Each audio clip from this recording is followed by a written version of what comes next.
สวัสดีครับท่านผู้ฟังครับพบกันเช่นเคยนะครับกับรายการเล่าสู่กันฟังวันนี้ก็ตรงกับวันจันทร์ที่17เดือนตุลาคมปีพุทธศักราช2565นะครับเราเจอกันในช่วงบ่ายๆแบบนี้นะครับวันนี้มีเรื่องราวที่จะมาพูดคุยกัน2ช่วงเวลาเช่นเดิมนะครับในช่วงแรกช่วงเล่าข่าวเดี๋ยวจะไปดูเรื่องราวของเนศาสตร์นะครับซึ่งตอนนี้เข้าใจว่าคงจะอ่อนกำลังลงแล้วนะครับแต่ยังมีอิทธิพลทำให้เกิดฝนตกในพื้นที่ภาคตะวันออกเฉียงเหนือตอนล่างแล้วก็ภาคใต้ได้นะครับทำไมถึงเป็นอย่างนั้นเดี๋ยวพูดคุยกับคุณสมทนต้นจานผู้อำนวยการโซนพยากรณ์อากาศกลางกองพยากรณ์อากาศกรมอุตุนิยมวิทยากระทรวงดิจิทัลนะครับในช่วงเล่าข่าวครับส่วนอีกช่วงนึงจะเป็นช่วงเล่าลือนะครับวันนี้เรื่องของโรคสมองเสื่อมซึ่งไม่จำเป็นต้องรอให้มีอายุมากก็อาจจะเกิดอาการดังกล่าวขึ้นมาได้นะครับเดี๋ยวพูดคุยกับแพทย์หญิงอารดาโรจนอุดมศาสตร์ในแพทย์ชำนาญการพิเศษสถาบันประสาทวิทยากรมการแพทย์กระทรวงสาธารณสุขในช่วงเล่าลือนะครับธนาคารออมสินครับขอนำเสนอผลิตภัณฑ์ทางการเงินเป็นสินเชื่อ GSB บ้านแลกเงินนะครับสำหรับผู้ที่ต้องการเงินสดพร้อมใช้เพื่อ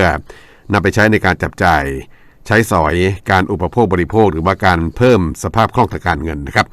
สินเชื่อดังกล่าวเป็นสินเชื่อที่สามารถเปลี่ยนทรัพย์สินที่ปลอดภาระแล้วนะครับให้เป็นเงินสดได้ไม่ว่าจะเป็นทรัพย์สินที่เกี่ยวกับบ้านเกี่ยวกับที่ดินเกี่ยวกับคอนโดมิเนียมโดยการผ่อนชำระหรือว่าการชำระคืนนั้นเงินต้น 100,000 บาทชำระเพียงเดือนละ399 บาทต่อเดือนในช่วง6เดือนแรกนะครับอัตราดอกเบี้ยช่วง6เดือนแรกจะอยู่ที่3%ต่อปีแล้วก็วงเงินสินเชื่อ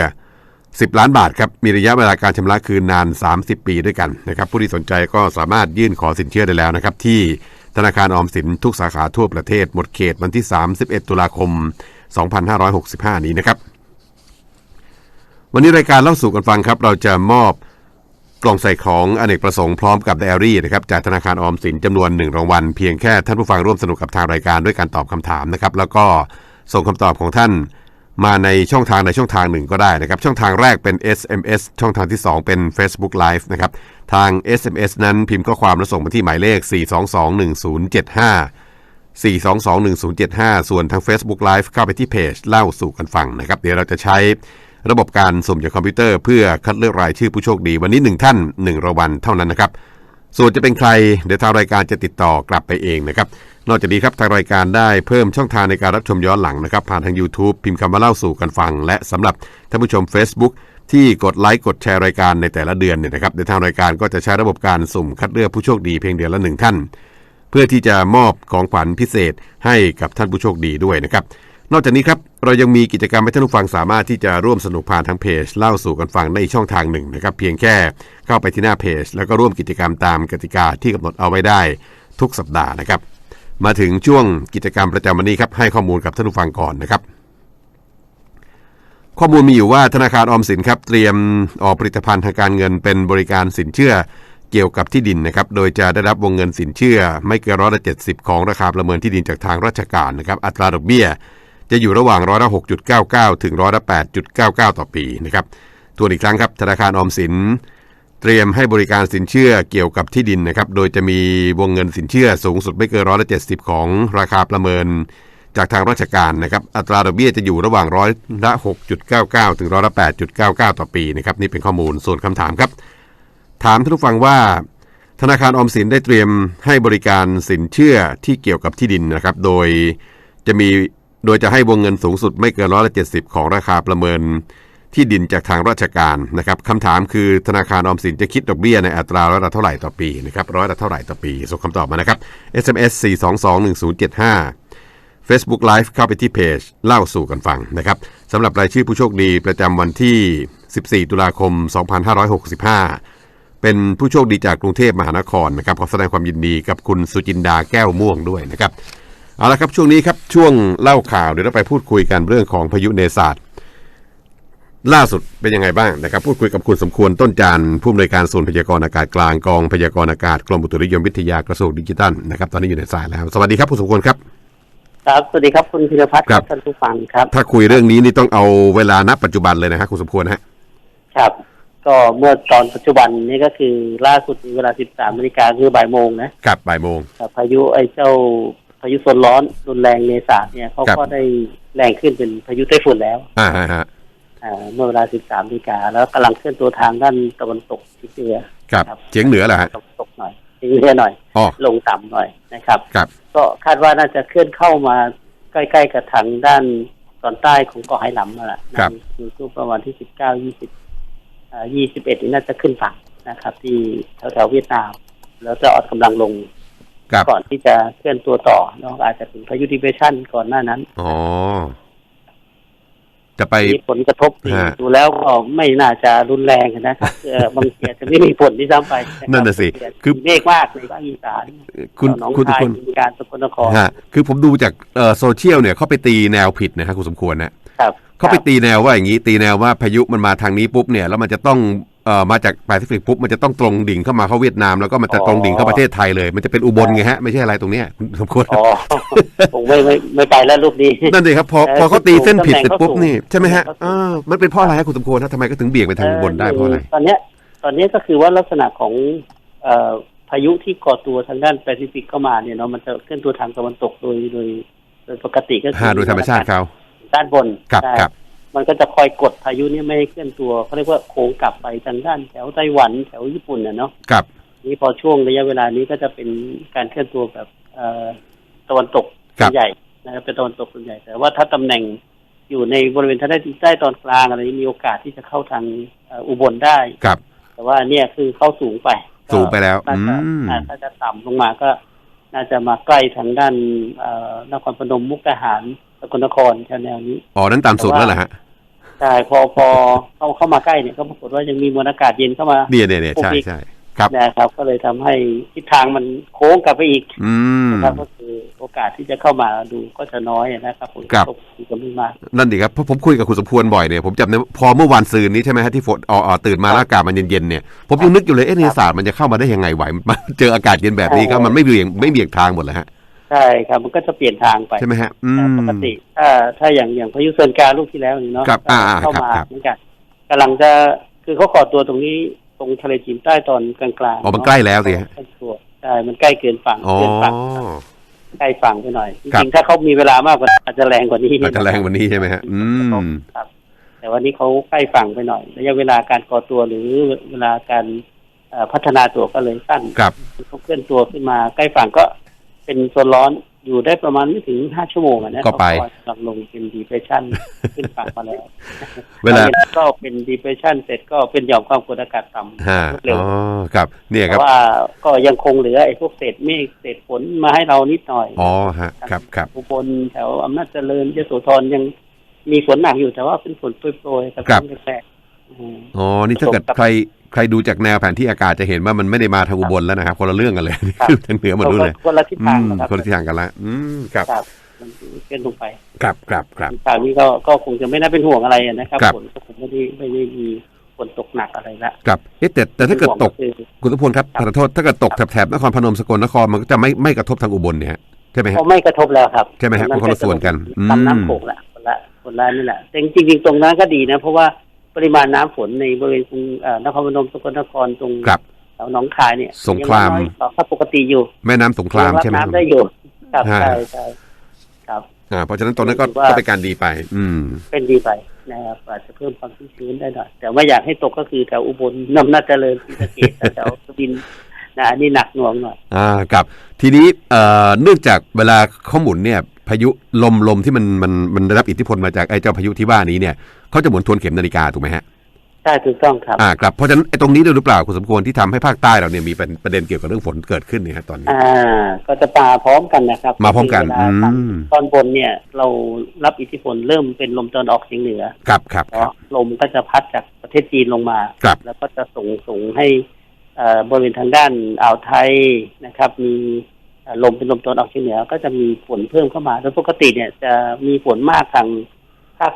ใต้ฝั่งอ่าวไทยเนาะฝั่งอ่าวไทยใช่ในเคสเนี้ยนะครับในเคสที่ฝนตกหนักบริเวณกรุงเทพขออภัยภูเก็ตใช่ไหมภูเก็ตพังงาอันนี้น่าจากไอตัวลมตะวันตกที่ยังเหลืออยู่ครับลมตะวันตกที่พัดในบริเวณตั้งแต่ภาคใต้ตอนกลางลงไปเนาะลมตะวันตกเฉียงเหนือลงมาก็เลยทำให้ลมมันพัดเข้าหาฝั่งทางด้านฝั่งภูเก็ตกระบี่พังงา อันนี้ก็เลยเป็นด้านรับลมไปที่ประกอบกับไอ้ลักษณะของพายุที่เข้ามาใกล้อาจจะช่วยดึงให้ลมพวกนี้เข้าได้แรงขึ้นในช่วงท้ายๆเพราะฉะนั้นภูเก็ตพังงากระบี่ตรังสตูลก็ยังคงต้องเขาเรียกว่าต้องเฝ้าระวังอยู่ไปถึงโน่นแหละครับว่าอีก 4-5 วันเลยทีเดียวเพราะว่าลมนี่ยังแรงอยู่พายุเคลื่อนตัวเข้ามาใกล้เท่าไหร่เนี่ยลมนี้ก็จะแรงขึ้นโอกาสที่จะนำฝนน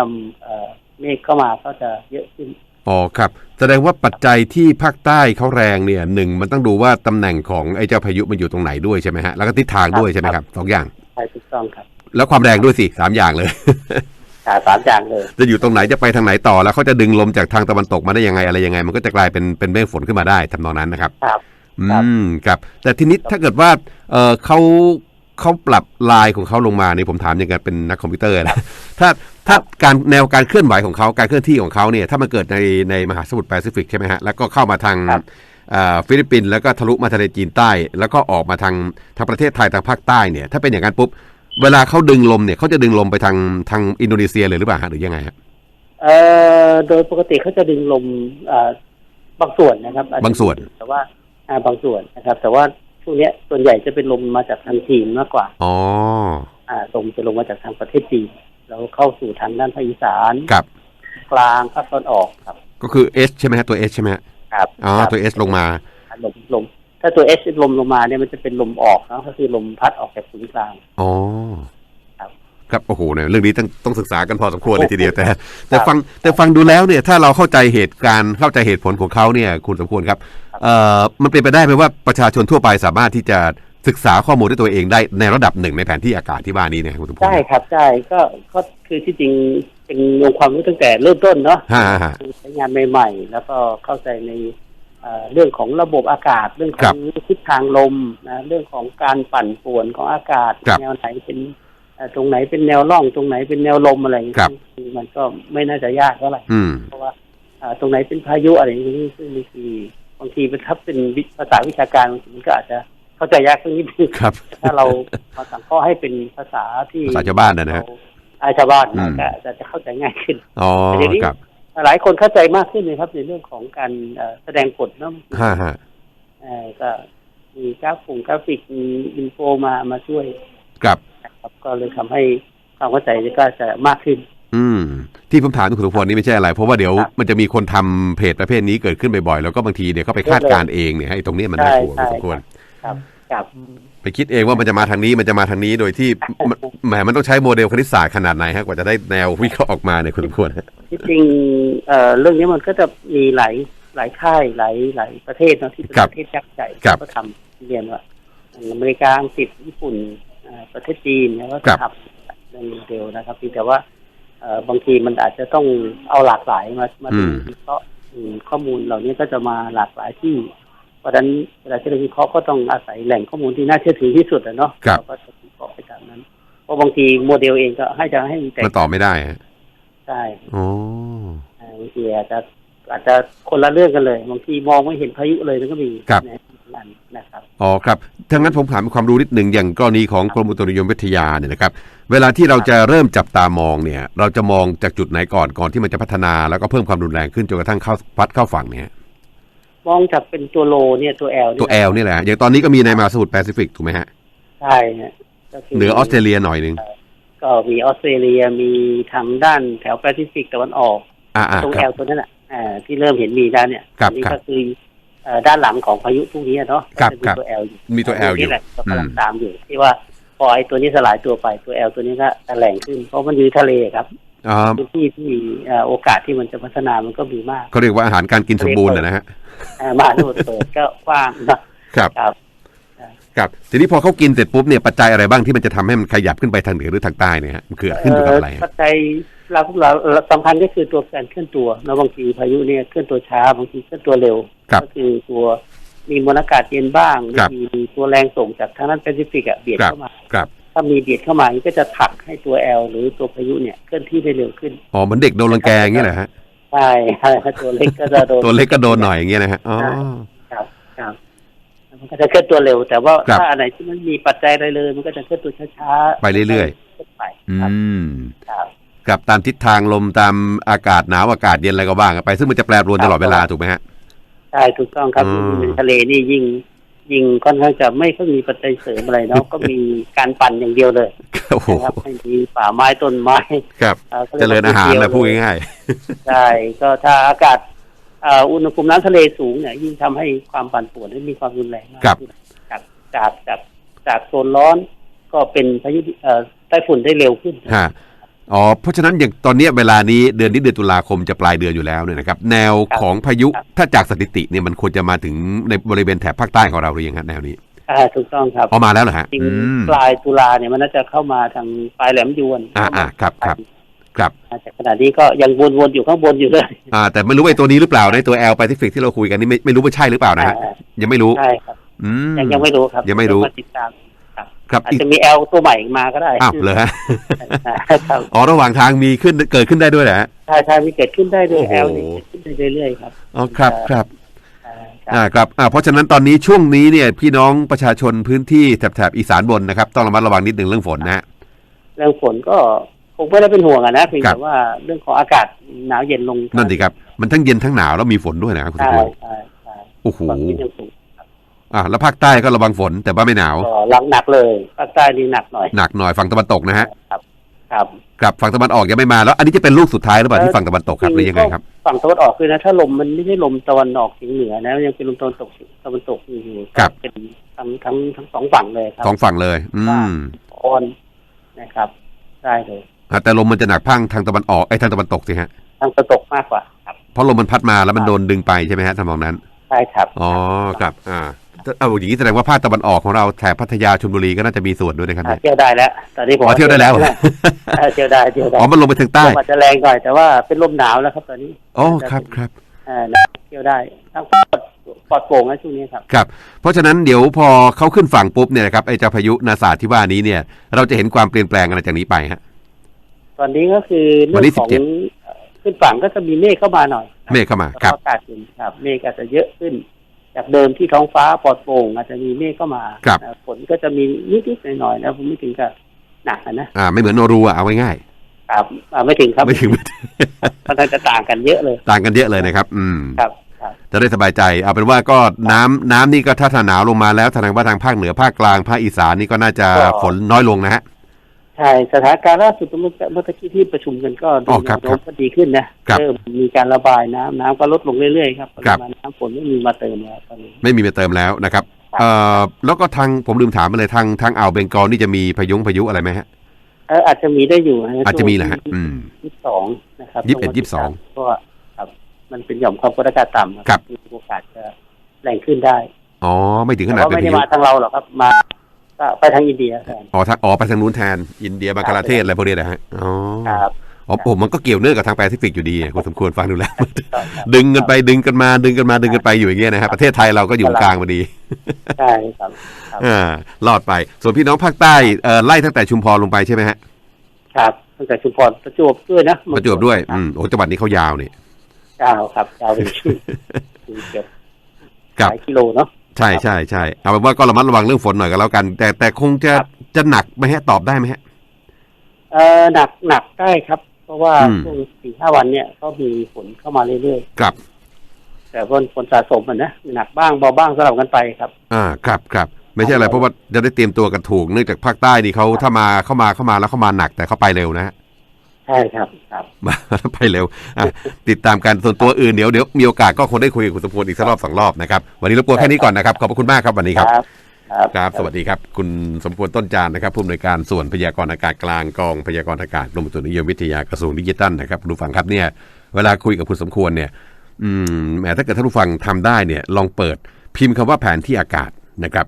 แล้วก็ของกรมอุตุนิยมวิทยาก็ได้ครับเขาจะมีบอกเลยว่ามันจะขึ้นมาเป็นรูปแผนที่ของประเทศไทยของอินเดียของ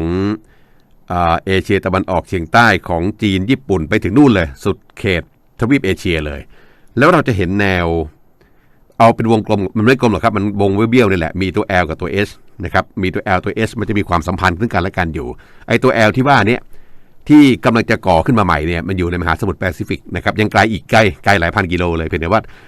เขามีโอกาสที่จะเติบโตขึ้นได้ไหมได้ ส่วนเจ้านาซาดเนี่ยเราก็จะเห็นว่าเขาไม่ได้ขึ้นที่เวียดนามทางตอนกลางหรือว่าตอนล่างนะครับแต่ว่าไปขึ้นทางตอนเหนือนู่นนะฮะติดกับชายแดนจีนนู่นเพราะฉะนั้นเนี่ยเราก็จะได้รับอิทธิพลในระดับหนึ่งเท่านั้นเองไม่เยอะเท่าไหร่เพียงแต่ว่าในภาคใต้ลมมันจะแรงนะครับเพราะว่าพายุเขาจะหมุนเป็นรูปทวนเข็มนาฬิกาก็เลยต้องดึงเอาลมจากทางตะวันตกเข้ามาก็เจอนี่แหละครับภาคใต้ฝั่งตะวันตกไปนะครับยังไงก็ระมัดระวังการสัญจรไปมาแล้วก็เรื่องของภาวะน้ำท่วมฉับพลันด้วยกันแล้วกันนะครับเอาละครับนี่เป็นช่วงเล่าข่าวครับเดี๋ยวกลับมาช่วงหน้าช่วงเล่าลือวันนี้เรื่องของโรคสมองเสื่อมเนี่ยนะครับมีองค์ความรู้ใหม่บอกว่าไม่จำเป็นต้องเกิดกับคนที่มีอายุมากเสมอไปนะครับได้พูดคุยกับแพทย์หญิงอารดาโรจนอุดมศาสตร์ในแพทย์ชำนาญการพิเศษสถาบันประสาทวิทยากรมการแพทย์กระทรวงสาธารณสุขในช่วงเล่าลือนะครับส่วนคำถามวันนี้ครับถามท่านผู้ฟังว่าธนาคารออมสินนะครับได้เตรียมที่จะออกผลิตภัณฑ์ทางการเงินเป็นสินเชื่อเกี่ยวกับที่ดินนะครับโดยจะได้รับวงเงินสินเชื่อไม่เกิน170จากราคาประเมินที่ดินของทางราชการนะครับคำถามคือธนาคารออมสินจะคิดอัตราดอกเบี้ยอยู่ที่ละเท่าไหร่ต่อปีนะครับมันมีต่ำสุดแล้วก็สูงสุด2ตัวด้วยกันให้ท่านตอบมาทั้ง2ตัวเลยนะครับ SMS ครับ4221075 Facebook Live เข้าไปที่เพจเล่าสู่กันฟังนะครับเดี๋ยวเราพักกันตรงนี้ครับสักครู่ครับ